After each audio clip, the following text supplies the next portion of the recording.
Thank you very much. Thank you. I would like to begin by addressing the terrorist attack in Manila.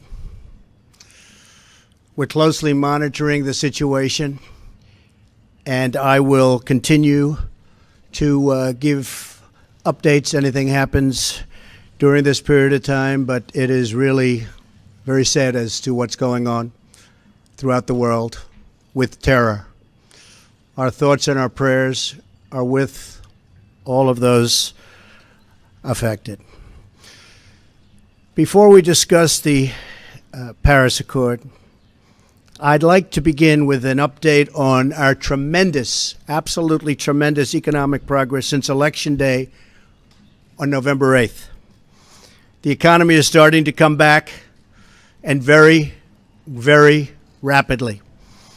We've added $3.3 trillion in stock market value to our economy and more than 1 million private sector jobs. I've just returned from a trip overseas where we concluded nearly $350 billion of military and economic development for the United States, creating hundreds of thousands of jobs. It was a very, very successful trip. Believe me. Thank you. Thank you.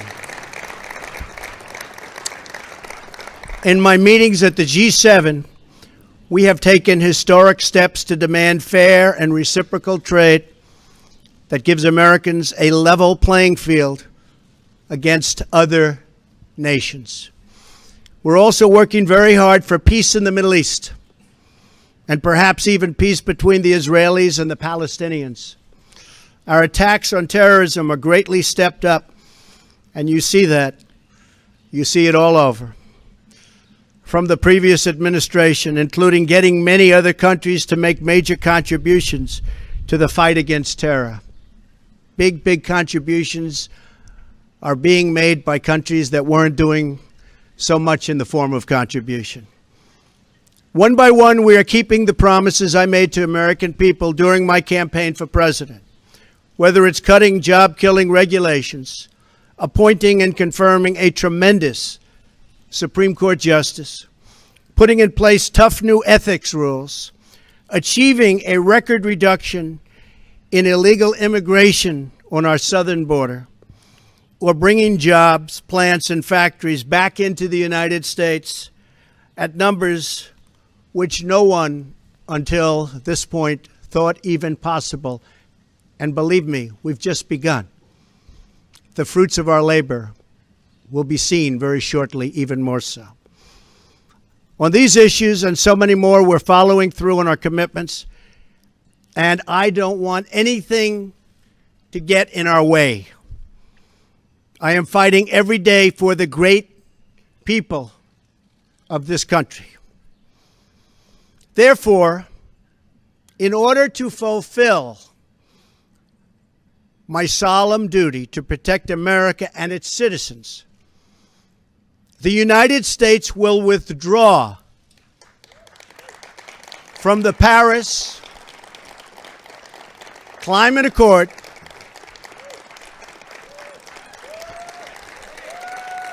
Thank you.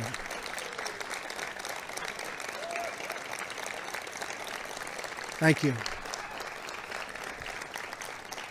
But begin negotiations to re-enter either the Paris Accord or in really entirely new transaction on terms that are fair to the United States, its businesses, its workers, its people, its taxpayers. So we're getting out, but we will start to negotiate, and we will see if we can make a deal that's fair. And if we can, that's great. And if we can't, that's fine. As president, I can put no other consideration before the well-being of American citizens. The Paris Climate Accord is simply the latest example of Washington entering into an agreement that disadvantages the United States to the exclusive benefit of other countries, leaving American workers, who I love, and taxpayers to absorb the cost in terms of lost jobs, lower wages, shuttered factories, and vastly diminished economic production. Thus, as of today, the United States will cease all implementation of the non-binding Paris Accord and the draconian financial and economic burdens the agreement imposes on our country. This includes ending the implementation of the nationally determined contribution and, very importantly, the Green Climate Fund, which is costing the United States a vast fortune. Compliance with the terms of the Paris Accord and the onerous energy restrictions that is placed on the United States could cost America as much as 2.7 million lost jobs by 2025, according to the National Economic Research Associates. This includes 440,000 fewer manufacturing jobs, not what we need. Believe me, this is not what we need, including automobile jobs, and the further decimation of vital American industries on which countless communities rely. They rely for so much, and we would be giving them so little. According to the same study, by 2040, compliance with the commitments put into place by the previous administration would cut production for the following sectors: paper, down 12%. Cement, down 23%. Iron and steel, down 38%. Coal, and I happen to love the coal miners, down 86%. Natural gas, down 31%. The cost to the economy at this time would be close to $3 trillion in lost GDP and 6.5 million industrial jobs, while households would have $7,000 less income, and in many cases, much worse than that. Not only does this deal subject our citizens to harsh economic restrictions, it fails to live up to our environmental ideals. As someone who cares deeply about the environment, which I do, I cannot in good conscience support a deal that punishes the United States, which is what it does. The world's leader in environmental protection, while imposing no meaningful obligations on the world's leading polluters. For example, under the agreement, China will be able to increase these emissions by a staggering number of years, 13. They can do whatever they want for 13 years, not us. India makes its participation contingent on receiving billions and billions and billions of dollars in foreign aid from developed countries. There are many other examples, but the bottom line is that the Paris Accord is very unfair at the highest level to the United States. Further, while the current agreement effectively blocks the development of clean coal in America, which it does, and the mines are starting to open up. We're having a big opening in 2 weeks. Pennsylvania, Ohio, West Virginia, so many places. A big opening of a brand new mine. It's unheard of. For many, many years, that hasn't happened. They asked me if I'd go. I'm going to try. China will be allowed to build hundreds of additional coal plants. So we can't build the plants, but they can, according to this agreement. India will be allowed to double its coal production by 2020. Think of it. India can double their coal production. We're supposed to get rid of ours. Even Europe is allowed to continue construction of coal plants. In short, the agreement doesn't eliminate coal jobs. It just transfers those jobs out of America and the United States and ships them to foreign countries. This agreement is less about the climate and more about other countries gaining a financial advantage over the United States. The rest of the world applauded when we signed the Paris Agreement. They went wild. They were so happy. For the simple reason that it put our country, the United States of America, which we all love, at a very, very big economic disadvantage. A cynic would say the obvious reason for economic competitors and their wish to see us remain in the agreement is so that we continue to suffer this self-inflicted major economic wound. We would find it very hard to compete with other countries from other parts of the world. We have among the most abundant energy reserves on the planet, sufficient to lift millions of America's poorest workers out of poverty. Yet under this agreement, we are effectively putting these reserves under lock and key, taking away the great wealth of our nation. It's great wealth. It's phenomenal wealth. Not so long ago, we had no idea we had such wealth. And leaving millions and millions of families trapped in poverty and joblessness. The agreement is a massive redistribution of United States wealth to other countries.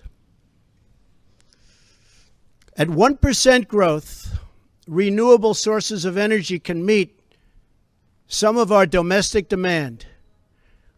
But at 3 or 4% growth, which I expect, we need all forms of available American energy, or our country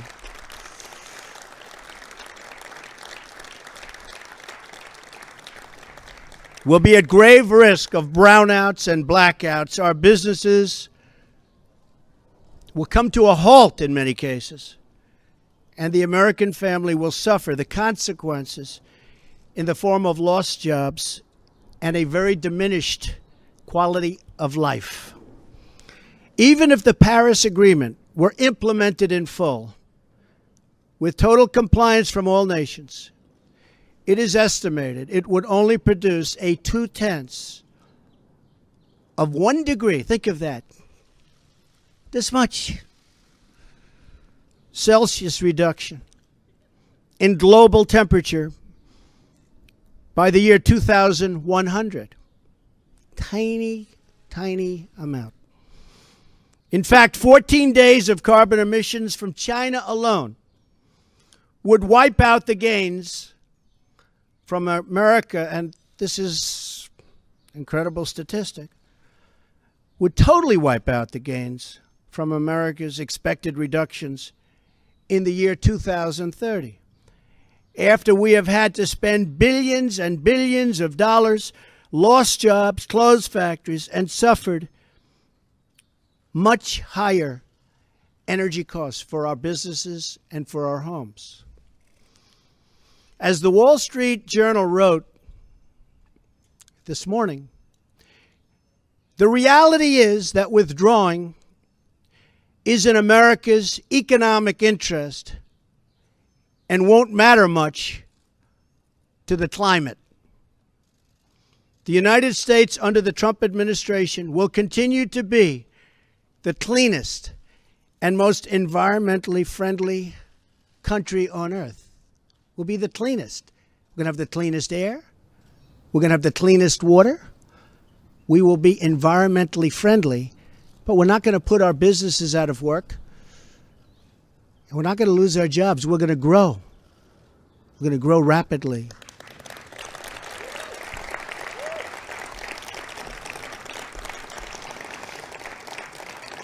And I think you just read, it just came out minutes ago, the Small Business Report. Small businesses, as of just now, are booming, hiring people. One of the best reports they've seen in many years. I'm willing to immediately work with Democratic leaders to either negotiate our way back into Paris under the terms that are fair to the United States and its workers, or to negotiate a new deal that protects our country and its taxpayers.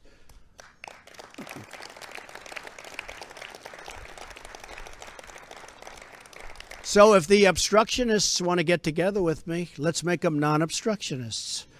We will all sit down and we will get back into the deal and we'll make it good, and we won't be closing up our factories and we won't be losing our jobs, and we'll sit down with the Democrats and all of the people that represent either the Paris Accord or something that we can do that's much better than the Paris Accord. And I think the people of our country will be thrilled, and I think then the people of the world will be thrilled. But until we do that, we're out of the agreement. I will work to ensure that America remains the world's leader on environmental issues, but under a framework that is fair and where the burdens and responsibilities are equally shared among the many nations all around the world. No responsible leader can put the workers and the people of their country at this debilitating and tremendous disadvantage. The fact that the Paris deal hamstrings the United States while empowering some of the world's top polluting countries should dispel any doubt as to the real reason why foreign lobbyists wish to keep our magnificent country tied up and bound down by this agreement. It's to give their country an economic edge over the United States. That's not going to happen while I'm president. I'm sorry.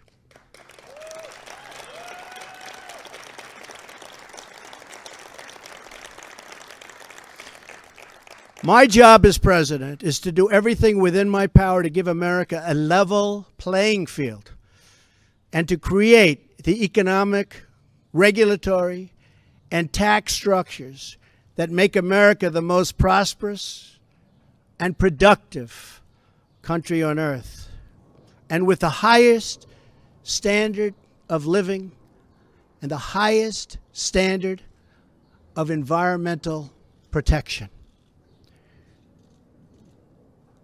Our tax bill is moving along in Congress, and I believe it's doing very well. I think a lot of people will be very pleasantly surprised. The Republicans are working very, very hard. We'd love to have support from the Democrats, but we may have to go it alone, but it's going very well. The Paris Agreement handicaps the United States economy in order to win praise from the very foreign capitals and global activists that have long sought to gain wealth at our country's expense. They don't put America first. I do, and I always will.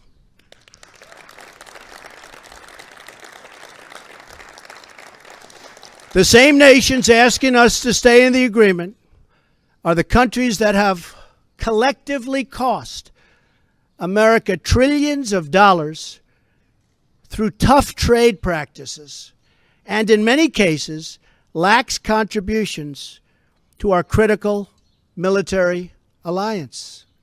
You see what's happening. It's pretty obvious to those that want to keep an open mind. At what point does America get demeaned? At what point do they start laughing at us as a country? We want fair treatment for its citizens, and we want fair treatment for our taxpayers. We don't want other leaders and other countries laughing at us anymore, and they won't be. They won't be. I was elected to represent the citizens of Pittsburgh, not Paris.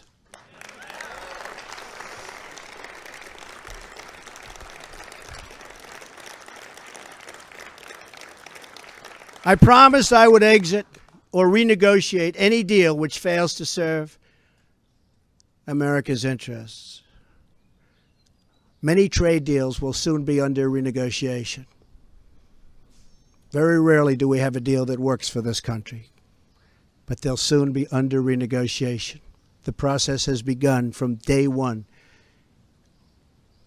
but now we're down to business. Beyond the severe energy restrictions inflicted by the Paris Accord, it includes yet another scheme to redistribute wealth out of the United States through the so-called Green Climate Fund, nice name, which calls for developed countries to send $100 billion to developing countries, all on top of America's existing and massive foreign aid payments. So we're going to be paying billions and billions and billions of dollars, and we're already way ahead of anybody else. Many of the other countries haven't spent anything, and many of them will never pay one dime. The Green Fund would likely obligate the United States to commit potentially tens of billions of dollars, of which the United States has already handed over $1 billion. Nobody else is even close. Most of them haven't even paid anything, including funds raided out of America's budget for the war against terrorism. That's where they came. Believe me, they didn't come from me. They came just before I came into office. Not good. And not good the way they took the money. In 2015, the United Nations, departing top climate officials, reportedly described the $100 billion per year as peanuts, and stated that the $100 billion is the tail that wags the dog. In 2015, the Green Climate Fund's executive director reportedly stated that estimated funding needed would increase to $450 billion per year after 2020, and nobody even knows where the money is going to. Nobody's been able to say, where is it going to? Of course, the world's top polluters have no affirmative obligations under the Green Fund, which we terminate. America is $20 trillion in debt. Cash-strapped cities cannot hire enough police officers or fix vital infrastructure. Millions of our citizens are out of work, and yet, under the Paris Accord, billions of dollars that ought to be invested right here in America will be sent to the very countries that have taken our factories and our jobs away from us. So think of that. There are serious legal and constitutional issues as well. Foreign leaders in Europe, Asia, and across the world should not have more to say with respect to the U.S. economy than our own citizens and their elected representatives. Thus, our withdrawal from the agreement represents a reassertion of America's sovereignty.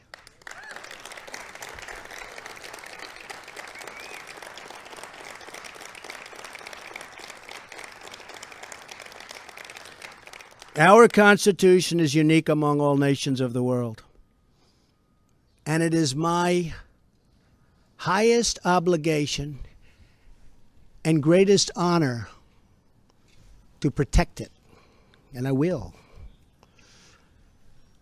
Staying in the agreement could also pose serious obstacles for the United States as we begin the process of unlocking the restrictions on America's abundant energy reserves, which we have started very strongly. It would once have been unthinkable that an international agreement could prevent the United States from conducting its own domestic economic affairs. But this is the new reality we face if we do not leave the agreement or if we do not negotiate a far better deal. The risks grow as historically these agreements only tend to become more and more ambitious over time. In other words, the Paris framework is just a starting point, as bad as it is, not an end point.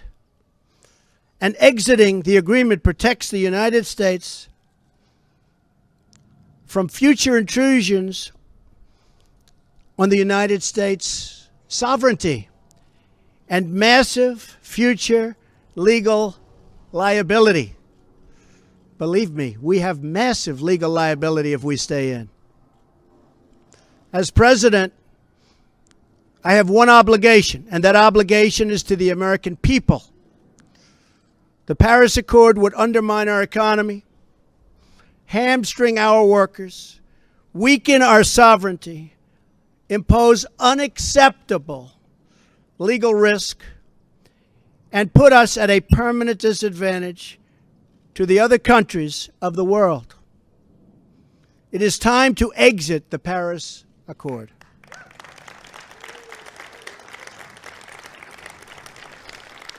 And time to pursue a new deal that protects the environment, our companies, our citizens, and our country. It is time to put Youngstown, Ohio, Detroit, Michigan, and Pittsburgh, Pennsylvania, along with many, many other locations within our great country, before Paris, France. It is time to make America great again. Thank you. Thank you. Thank you very much.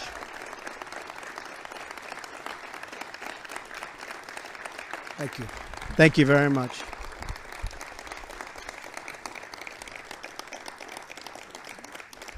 Thank you very much. Very important.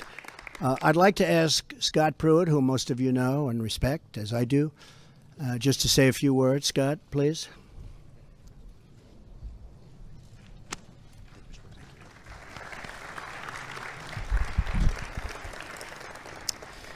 Thank you, Mr. President. Your decision today to exit the Paris Accord reflects your unflinching commitment to put America first. And by exiting, you're fulfilling yet one more campaign promise to the American people. Please know that I'm thankful for your fortitude, your courage, and your steadfastness as you serve and lead our country. America finally has a leader who answers only to the people, not to the special interests who have had their way for way too long. In everything you do, Mr. President, you're fighting for the forgotten men and women across this country. You're a champion for the hardworking citizens all across this land who just want a government that listens to them and represents their interest. You have promised to put America first in all that you do. And you've done that in any number of ways, from trade to national security to protecting our border to right-sizing Washington, D.C. And today you've put America first with regard to international agreements and the environment. This is an historic restoration of American economic independence, one that will benefit the working class, the working poor, and working people of all stripes. With this action, you have declared that the people are rulers of this country once again. And it should be noted that we as a nation do it better than anyone in the world in striking the balance between growing our economy, growing jobs, while also being a good steward of our environment. We owe no apologies to other nations for our environmental stewardship. After all, before the Paris Accord was ever signed, America had reduced its CO2 footprint to levels from the early 1990s. In fact, between the years 2000 and 2014, the United States reduced its carbon emissions by 18+%. And this was accomplished not through government mandate, but accomplished through innovation and technology of the American private sector. For that reason, Mr. President, you have corrected a view that was paramount in Paris, that somehow the United States should penalize its own economy, be apologetic, lead with our chin, while the rest of the world does little. Other nations talk a good game. We lead with action, not words.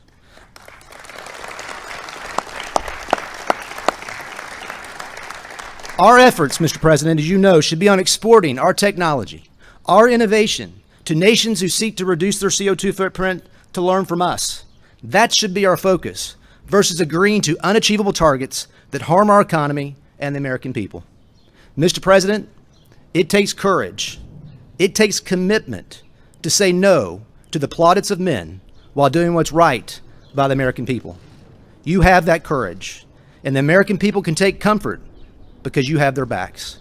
Thank you, Mr. President. Thank you.